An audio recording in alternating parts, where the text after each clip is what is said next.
ಕಂಸನಿಗೆ ದೇವಕಿ ಅಂದರೆ ತುಂಬಾನೇ ಇಷ್ಟ. ತನ್ನ ಚಿಕ್ಕಪ್ಪನ ಮಗಳಾದ್ರೂ ದೇವಕಿ ಮೇಲೆ ಕಂಸನಿಗೆ ತುಂಬಾನೇ ಪ್ರೀತಿ. ದೇವಕಿ ಮತ್ತೆ ವಸುದೇವನ ಮದುವೆ ಆದಾಗ ತಾನೇ ಖುದ್ದಾಗಿ ರಥದ ಸಾರಥಿಯಾಗಿ ದೇವಕಿಯನ್ನ ವಸುದೇವನ ಮನೆಗೆ ಬಿಡಕ್ಕೆ ಅಂತ ಹೋಗ್ತಾನೆ. ಹೋಗುವಂತ ಸಮಯದಲ್ಲಿ ಒಂದು ಹಬ್ಬದ ವಾತಾವರಣವೇ ಸೃಷ್ಟಿಯಾಗಿರುತ್ತೆ. ಆದ್ರೆ ಮಧ್ಯದಲ್ಲಿ ಒಂದು ಆಕಾಶವಾಣಿ ಕೇಳುತ್ತೆ. ಎಲೆ ಕಂಸ, ನೀನು ಇಷ್ಟಾಗಿ ಇಷ್ಟಪಡ್ತಿರೋ ನಿನ್ನ ತಂಗಿ ದೇವಕಿಯ 8ನೇ ಸಂತಾನ ನಿನ್ನ ಕೊಲ್ಲುತ್ತೆ ಅನ್ನೋ ವಿಷಯ ನಿನಗೆ ಗೊತ್ತಾ ಅಂತ ಕೇಳುತ್ತೆ. ಅಲ್ಲಿವರೆಗೂ ದೇವಕಿಯ ಮೇಲೆ ಕಂಸನಿಗೆ ಇದ್ದ ಪ್ರೀತಿ ಕೋಪವಾಗಿ ಮಾರ್ಪಾಡಾಗುತ್ತೆ. ಅದೇ ಕೋಪದಿಂದ ತನ್ನ ಖಡ್ಗವನ್ನು ಎತ್ಕೊಂಡು ದೇವಕಿಯ ಕೂದಲನ್ನ ಹಿಡ್ಕೊಂಡು ತನ್ನ ಕತ್ತನ್ನ ಸೀಳೋದಕ್ಕೆ ಮುಂದಾಗ್ತಾನೆ ಕಂಸ. ಈ ದೃಶ್ಯವನ್ನ ನೋಡ್ತಾ ಇದ್ದ ವಸುದೇವ ಹೇಗಾದ್ರೂ ಸರಿ ತನ್ನ ಹೆಂಡತಿಯನ್ನ ಕಾಪಾಡ್ಕೊಬೇಕು ಅಂತ ಕಂಸನಿಗೆ ಮನವೊಲಿಸೋಕೆ ಪ್ರಯತ್ನ ಮಾಡ್ತಾನೆ. ಕಂಸ, ನೀನು ವೀರಾದಿ ವೀರ, ಶೂರಾದು ಶೂರ. ಆಕಾಶವಾಣಿಯಿಂದ ಬಂದ ಈ ಸುದ್ದಿ ಕೇಳಿ ನೀನು ಸಣ್ಣವನಾಗ್ಬೇಡ. ನಿನಗೆ ಸಾವಂದ್ರೆ ಹೆದರಿಕೆನಾ? ಆದ್ರೂ ದೇವಕಿಯಿಂದ ನಿನಗೆ ತೊಂದರೆ ಅಲ್ಲ, ದೇವಕಿಗೆ ಹುಟ್ಟೋ ಮಕ್ಕಳಿಂದ ತಾನೇ ನಿನಗೆ ತೊಂದರೆ. ಈಗ ನಮ್ಮನ್ನ ಬಿಟ್ಟುಬಿಡು.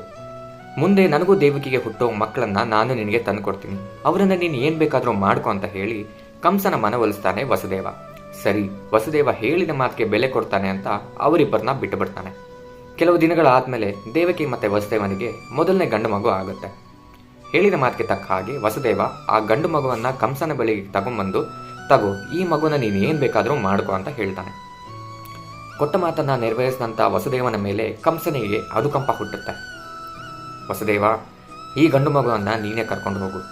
ಆದ್ರೂ 8ನೇ ಸಂತಾನದಿಂದ ಅಲ್ವಾ ನನಗೆ ತೊಂದರೆ, ಈ ಮಗುವಿನ ನನಗೇನು ತೊಂದರೆ ಇಲ್ಲ, ಇದನ್ನು ನೀನೇ ತಗೊಂಡು ಹೋಗು ಅಂತ ಹೇಳ್ತಾನೆ. ಈ ವಿಷಯವನ್ನ ತಿಳಿದ ನಾರದ ಮಹರ್ಷಿಗಳು ಕಂಸನ ಬಳಿ ಬರ್ತಾರೆ. ಕಂಸ, ನೀನೆಂತ ದೊಡ್ಡ ತಪ್ಪು ಮಾಡ್ಬಿಟ್ಟೆ. ಇದೆಲ್ಲ ದೇವತೆಗಳ ಪ್ಲಾನ್. ಈಗಾಗಲೇ ವಿಷ್ಣುವಿನ ಅವತಾರಕ್ಕಾಗಿ ಸಿದ್ಧತೆಗಳು ನಡೀತಿದೆ. ಹೀಗೆ ಹೇಳ್ತಾ ನಾರದ ಮುನಿಗಳು ಕಂಸನ ಮನದಲ್ಲಿ ಭಯ ಹುಟ್ಟಿಸ್ತಾರೆ. ಅದೇ ಭಯದಿಂದ ಕಂಸ ದೇವಕಿ ಮತ್ತೆ ವಸುದೇವನನ್ನ ಕಾರಾಗೃಹದಲ್ಲಿ ಬಂಧಿಸ್ತಾನೆ. ಆನಂತರ ದೇವಕಿ ಮತ್ತೆ ವಸುದೇವನಿಗೆ ಹುಟ್ಟೋ ಪ್ರತಿಯೊಂದು ಮಕ್ಕಳನ್ನ ಕಂಸ ಕೊಲ್ತಾ ಬರ್ತಾನೆ. ನಮಗೂ ಕೂಡ ಕಂಸನ ರೀತಿ ಮನಸ್ಥಿತಿಗಳು ಬದಲಾಗ್ತಾನೆ ಇರುತ್ತೆ. ಆದರೆ ಅದರಿಂದ ಯಾವುದೇ ತಪ್ಪು ನಿರ್ಧಾರಗಳನ್ನ ನಾವು ನಮ್ಮ ಜೀವನದಲ್ಲಿ ತಗೋಬಾರ್ದು.